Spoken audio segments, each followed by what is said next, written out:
आम्ही विनंती करतो की आपली रचना या ठिकाणी ठेवावी. ते अंबेजोगाईहून आलेले आहेत, ग्रामीण बाज असणारा कवी. हा घ्या, प्रेमाची घ्या, काही अडचण नाही. शिक्षकाला प्रेम करता येत नाही अशातली काही गोष्ट नाही. पण ग्रामीण घेणार होतो, पण आता प्रेमाचीच घेतो. प्रेमाची पण ते प्रेम कविता तेव्हा सादर करणार आहे जेव्हा प्रेमाने तुम्ही टाळ्या वाजवा. वा वा वा वा, महत्वाच्या विषयाला हात घातलाय तुम्ही. घेत चलू द्या. हा कवितेतच सर, कवितेतच प्रेम कविता सादर करणं खूप अवघड आहे. एक दिवशी प्रेम कविता सादर केली, प्रेम कविता सादर करून पुन्हा ती दुसरी प्रेम कविता लिहायला बसलो. काल्पनिकपणे एक खळी लिहिली, बायकोच्या गालावर खळी नाही, खळी लिहिली. आणि ते काय झालं बघा या कवितेत. कविता म्हणजे माझ्यावर नाही बरं का, तसं काही माझ्यावर संशयानं पाहू नका.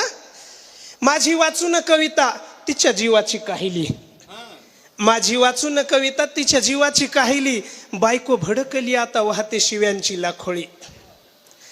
नाही गालावर खळी आण रंग माझा गोरा, नाही गालावर खळी आण रंग माझा गोरा. यांच्या कवितेत दिस कोण्या नटवीचा त्वरा.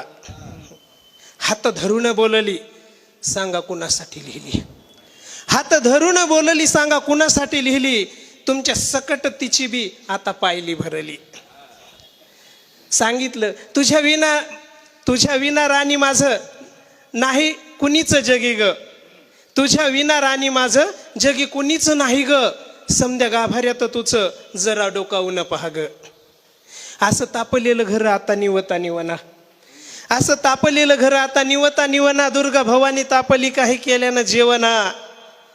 इकडं असं झालं आणि तिकडं कोणीतरी कविता वाचली. काय झालं बघा, तिकडं याच कवितेला प्रियसीनं बिगाटलं, तिकडं याच कवितेला प्रियसीनं बिगाटलं. इथं निवलेलं रान तिथं जोरानं पेटलं. ती काय म्हणते बघा, तुझ्या बायकोचे गाल गोल सपाट सरळ, तुझ्या बायकोचे गाल गोल सपाट सरळ. माझ्या नाजूक वर्णाला त्वचा नाजूक तरळ. खळी दोन्हीकडं नाही, खळी दोन्हीकडं नाही सांगा आणली कुठून, खळी दोन्हीकडं नाही सांगा आणली कुठून. नाही शुभ्र गाल इथं आला कुणाला भेटून. वाह वाह वाह, बहुत बढिया. एकदा जोरदार टाळ्या झाल्या पाहिजेत. हो हा वा वा. घरी उन्हून भाकर तरी मला उपवास. काय झालं बघा आता, घरी उन्हून भाकर तरी मला उपवास.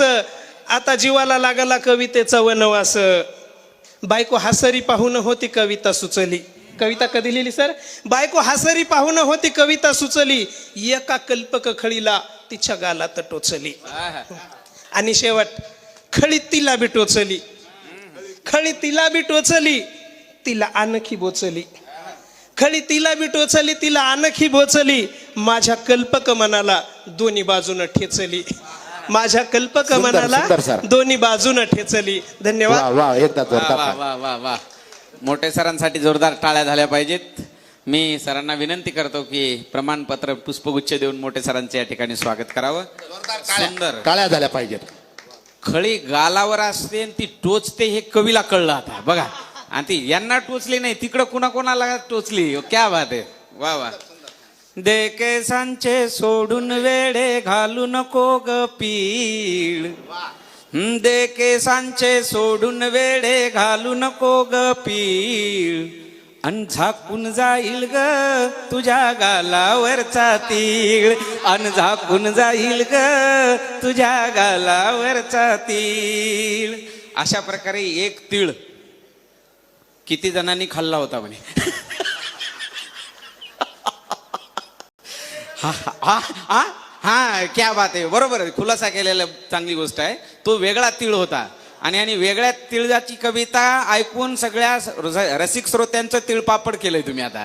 क्या बात आहे. जोरदार टाळ्या झाल्या पाहिजे सरांसाठी. हा, गालावरचा तीळ तिनं दिला साधताना, गालावरचा तीळ तिनं दिला साधताना. प्रत्येकाचे ओठ तिच्या गालाजवळ येताना तरीही झाली नाही वादावादी, कारण तिचा गाल होता समाजवादी, कारण तिचा गाल होता समाजवादी.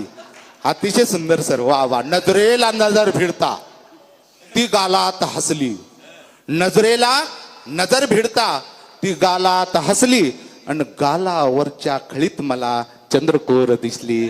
गालावरच्या खळीत मला चंद्रकोर दिसली. आणि आदरणीय पवार सर यानंतर